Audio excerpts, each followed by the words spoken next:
Welcome back to the channel. In this tutorial, I will show you how to enable HTTPS on Namecheap so your website is secure and trusted by visitors. HTTPS uses an SSL certificate to encrypt data and display the secure padlock in the browser. First, log into your Namecheap account and go to your dashboard. If you have not already purchased an SSL certificate, go to the SSL certificates section and buy one.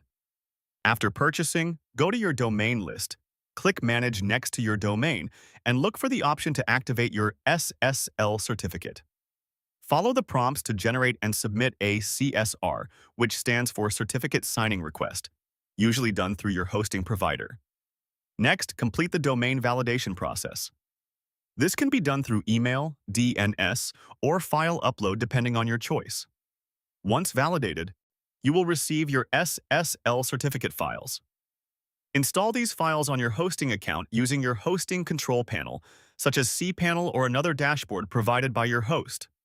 Finally, force your site to use HTTPS by updating your settings or adding a redirect in your hosting control panel.